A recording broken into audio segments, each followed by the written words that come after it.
Hey there, welcome back to another episode of Fostering the People podcast, a podcast that encourages anyone to go after the goals that they want to accomplish and really foster growth within themselves, regardless of the foundation they started with. I'm your host, Alana, and today's episode is very, very special because we have our first guest speaker joining us.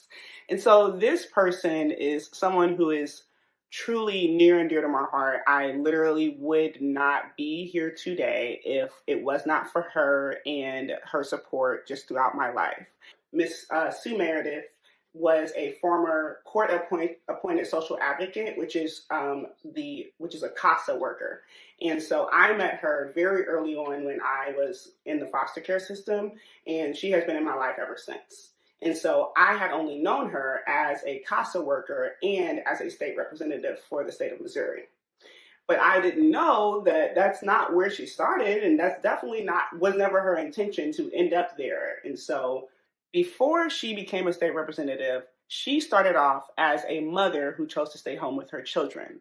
But through just doing what she needed to do in order to raise her children, that pushed her into politics. And so stay tuned for this episode, and I hope you enjoy it.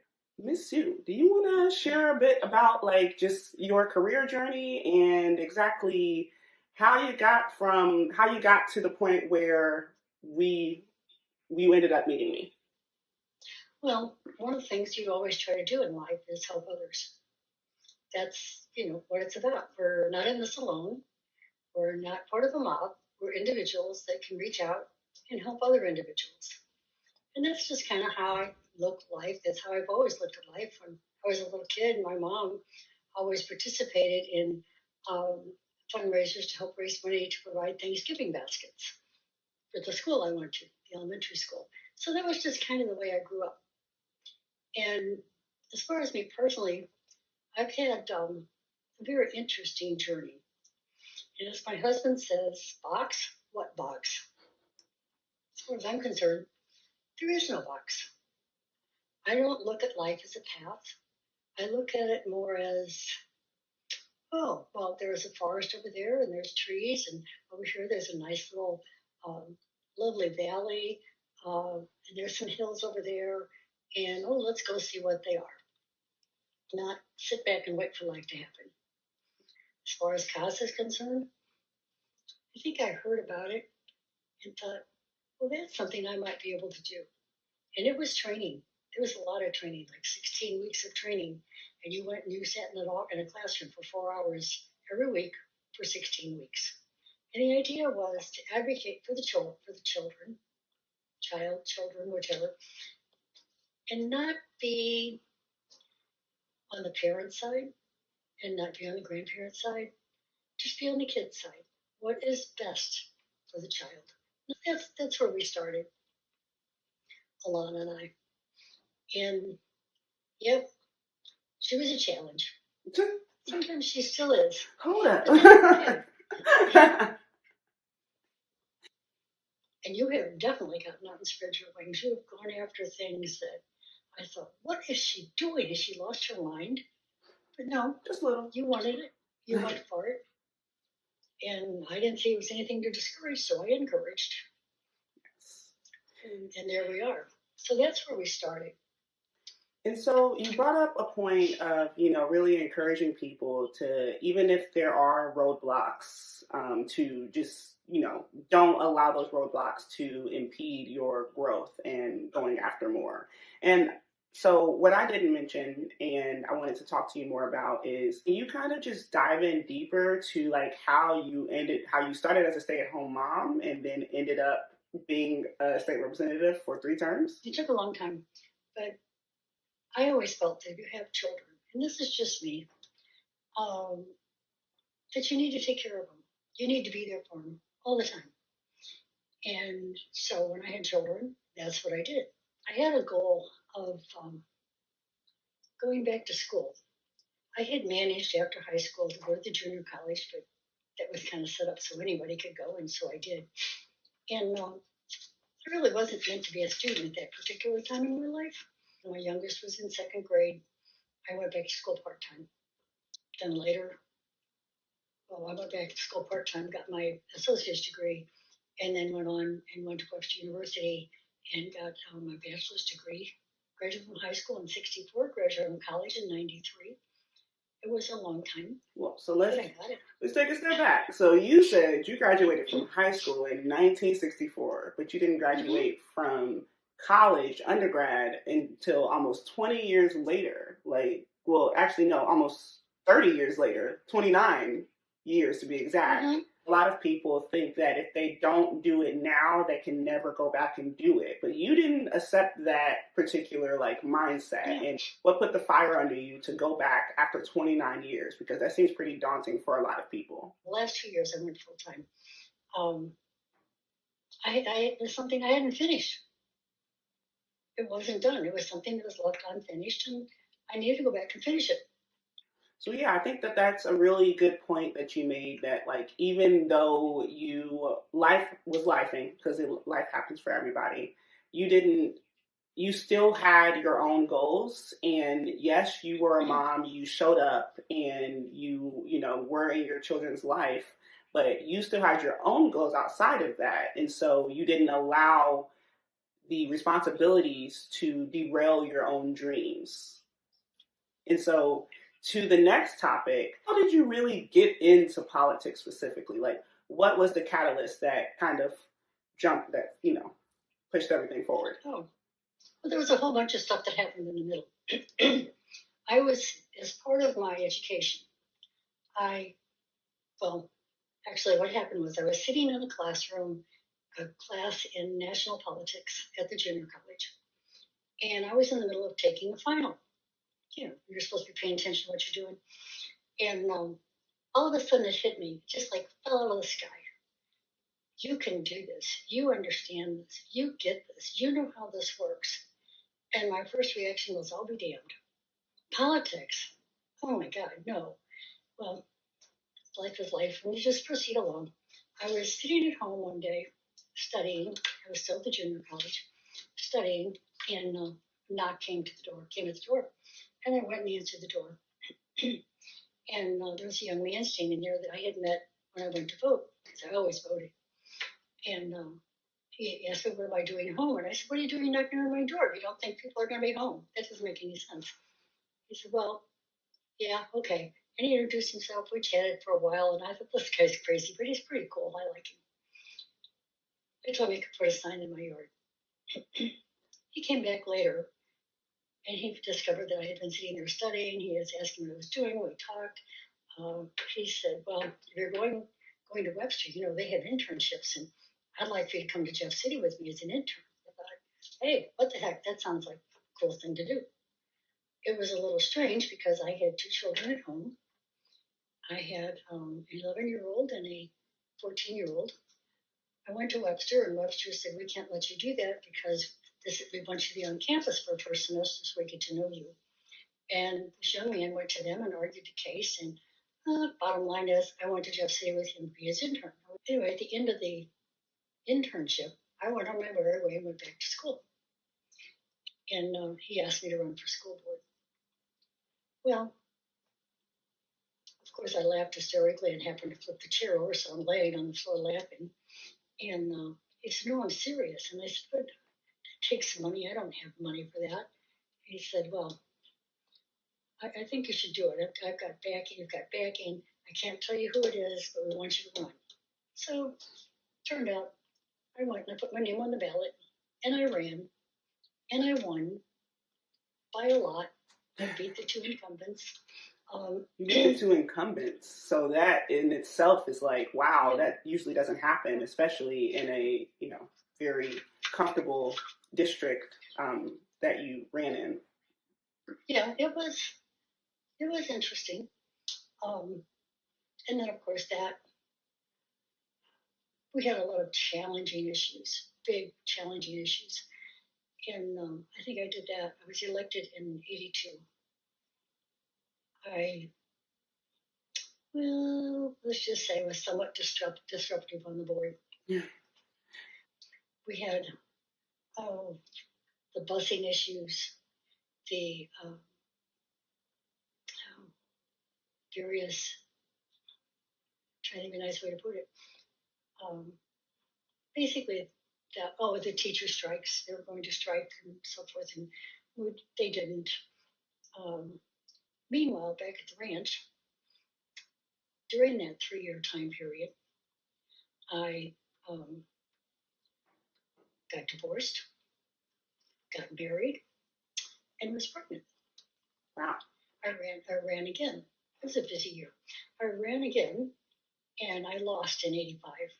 So you brought up a few good points that I wanted to kind of like dive into deeper. So you said that when you were in school, someone literally just knocked on your door and you ended up making a connection so great that it led you into politics. Was it easy to network? Did you find it like something that you just naturally do? And what would you say to people who are similarly curious or passionate about their responsibilities, still wanting to go after more and really just not wanting to settle for the status quo?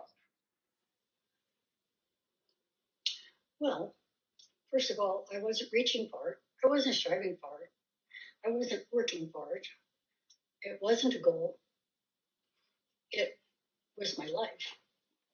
But it wasn't a goal per se. It wasn't like I was trying for it. The young man came to my door and he knocked at the door. We chatted. I was in school. It sounded like an interesting thing to do. It wasn't a goal. It was an interesting thing to do. So that's what I did. Then later, when he asked me, about 10 months later, asked me to run for school board, that was an interesting thing to do. Well, maybe I'll do that. It had nothing to do with passion or climbing the ladder or reaching a goal. It looked like an interesting thing to do. But like, you had to be comfortable because think about it. You said in the few years that you were on the state board, you got divorced, got remarried, and had another child, right? And so there was a bit of a safety net that was built for you before you started going after this career. And you had to be okay with losing that safety net in order to continue striving for more. And so, what are your thoughts? I've never worried about that. I've never worried about that. It wasn't state, it was school board. Oh, yes, yes. And after I lost that election, I got rather, we'll say, miffed, to be polite. And I ran the next year. I had found out right after the election what one of the women on the school board had done to get rid of me.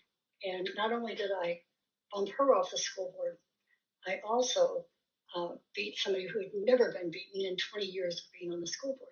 And so you mentioned something that you were on the school board and then you re-ran and you lost, but you didn't accept no as an answer. And I think that that is something that you have had to do for a lot of your career. And so what no means to you? Nothing. But if you're encouraging someone else to like really like why does it mean nothing to you essentially? Well, if somebody says no, you can't do that, I want to know why.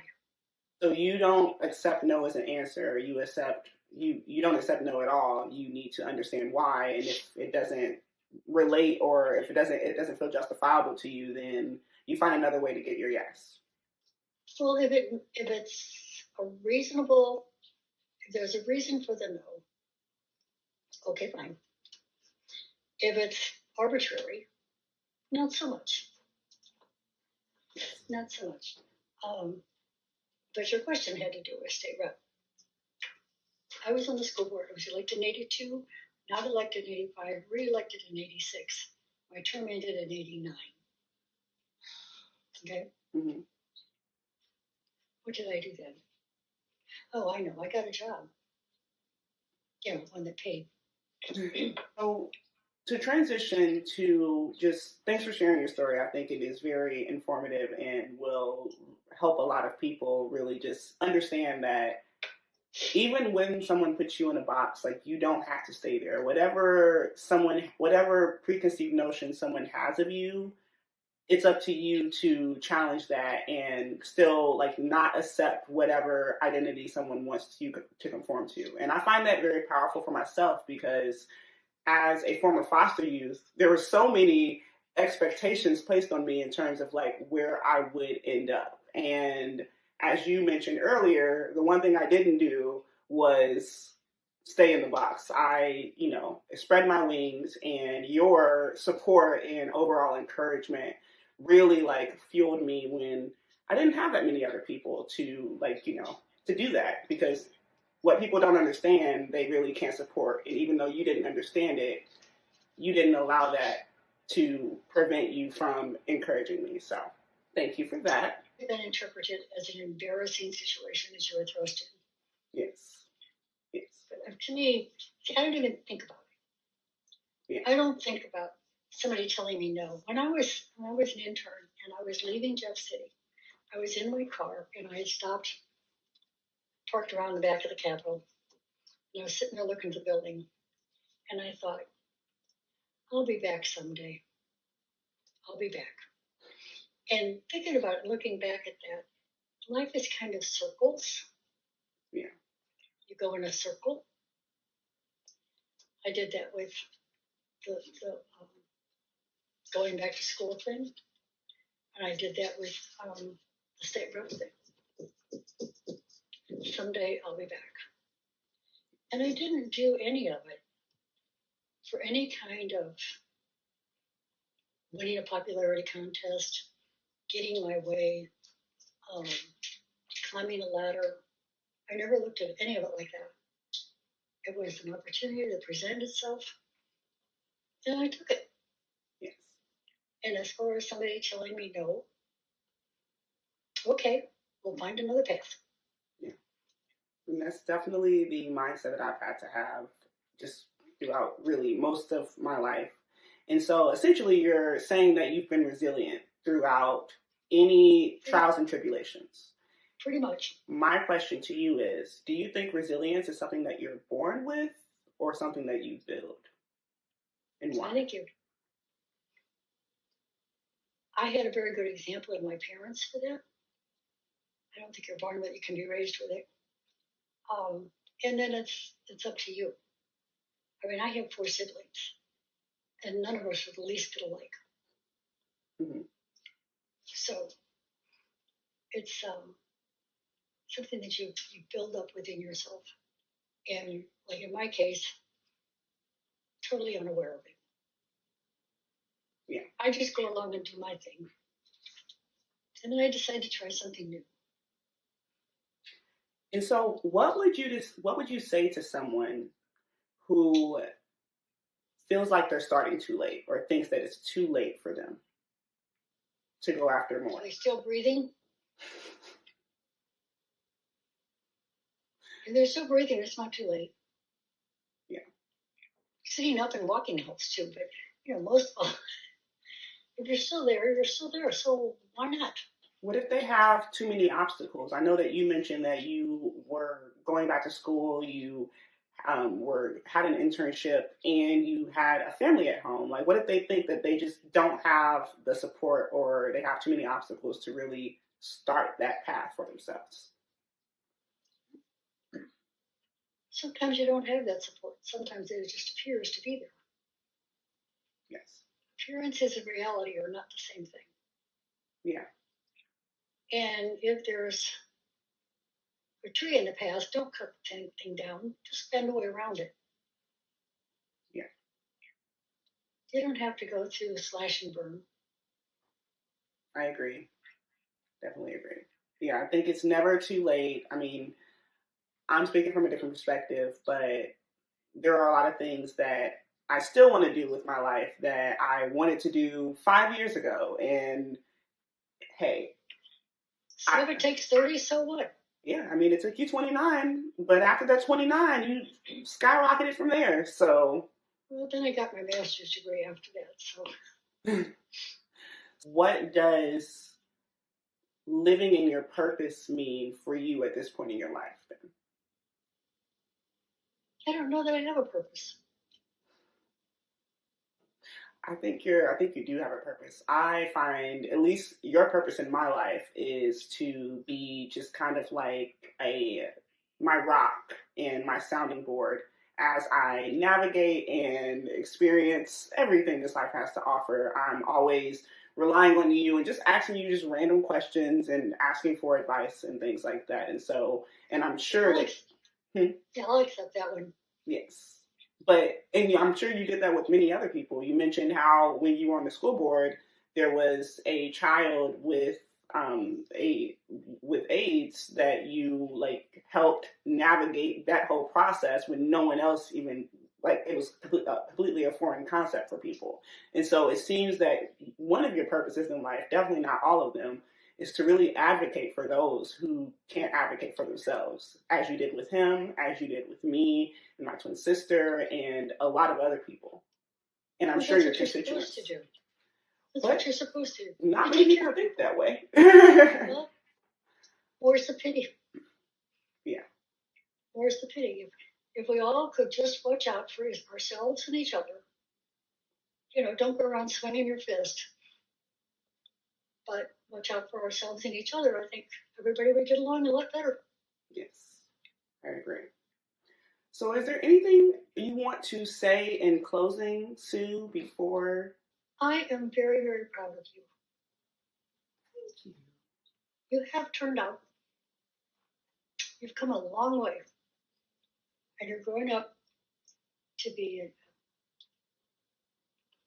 well-educated, thoughtful, grown up.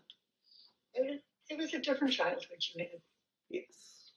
Well, I am genuinely thankful so much to have you as my first ever guest on Fostering the People podcast. I think this conversation has been very informative, and I'm sure that a lot of people will find it helpful. And so, just to close out, thank you so much for being here. Again, my name is Alana, and this is Fostering the People podcast. You can listen on any podcast platform, and you can also listen on YouTube and Facebook. Make sure you like, subscribe, and share, and tune in for episode 4. And one little PS. Don't ever feel fenced in. Don't ever feel that you're in a box and closed in, because you're not. Just look and see where the opportunities are, and if it looks interesting, try it. If it doesn't work out, don't do it anymore. And thank you for having me.